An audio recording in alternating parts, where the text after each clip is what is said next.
It's April Fool's Day and I'm sitting here having a beer with David Beckham. Just kidding, Bryan Robson. Bryan, how are you? Nice to meet you. Hi.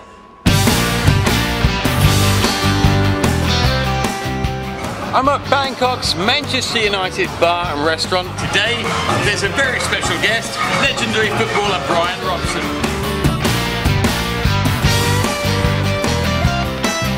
Bryan Robson is best known for playing midfield for Manchester United, where he was the longest serving captain in club history. He has an OBE and is the former manager of Sheffield United and Middlesbrough, and these days an ambassador to Manchester United. Known by the nicknames Robbo and Captain Marvel, he's represented England on 90 occasions and has been England captain 65 times.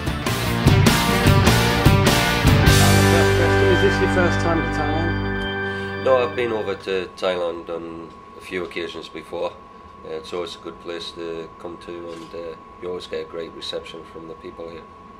What do you think of your generation's players, and how do they compare? How do they compare with today's players?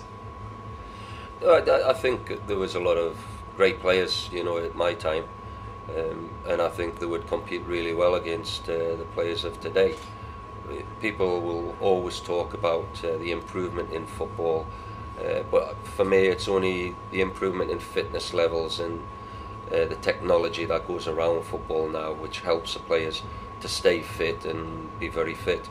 But I think ability-wise and the reading of the game, players of our day would, you know, fit into football no problem today. I'm in the private bathroom of the Manchester United store and restaurant back room here in Bangkok, Thailand, and just check out this toilet.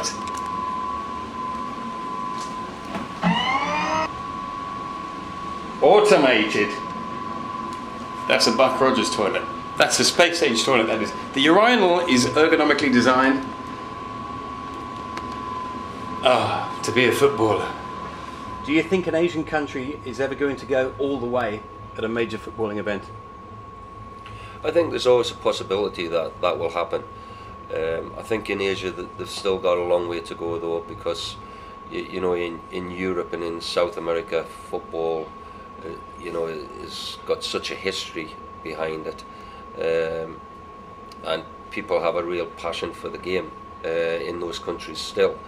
So in Asia they're new towards football, but they're very skillful. They've got a lot of dedication and a passion about football, and to me that's very important. And as long as they keep believing in that type of thing, then, you know, somewhere along the line they will challenge very well, you know, in a major competition like the World Cup, which you know, South Korea did not long ago.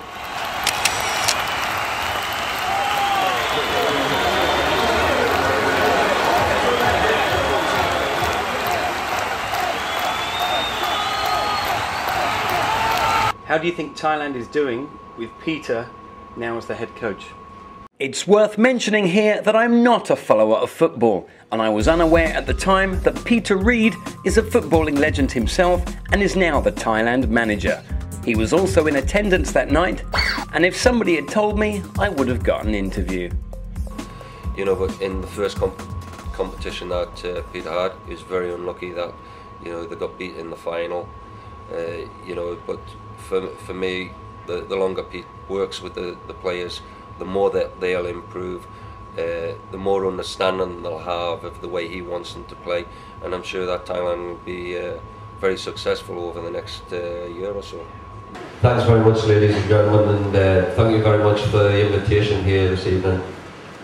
The one person who I would like to say it's a pleasure to see him here is the Thai manager, Peter Reid.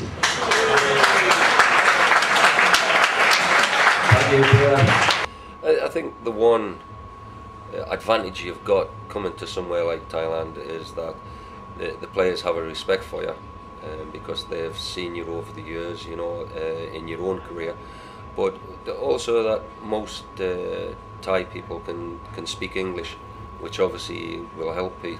And then, you know, even if a few of the players can't, you know, the other players can help and translate that. But in football, it's not it's important, but it's not that important that you do actually speak the language, because if people have got a football brain and they watch what you're actually doing on the training pitch, they can take that on board, so it shouldn't be a problem.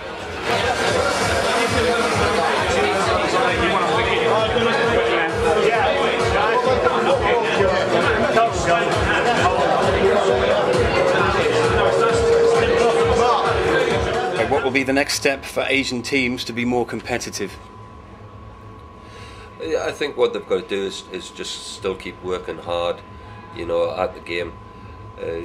Learn from the different coaches, from the different nationalities that come in. I also feel that, in my experience, the one thing that the Thai sportsmen can maybe get better at is the diet that they eat. I know there's traditional Thai recipes which are really nice and tasty, but for a professional sportsman, it's not the best type of food to be eating. You know, where if they get into carbohydrates and pastas and that type of food, you know, that can help you as a sportsman to develop.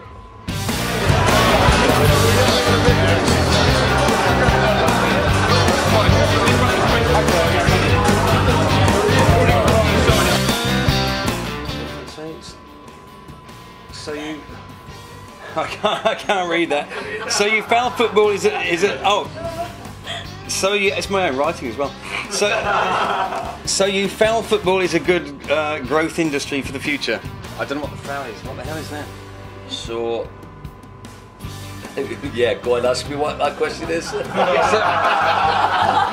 So you. You just tell me what answer you want me to give. I don't know. Finally, when doing a celebrity interview, it's not a good idea to scribble down last-minute questions on behalf of other people. Bryan Robson, thank you very much. Thanks very much. Okay, good to meet you. Thanks.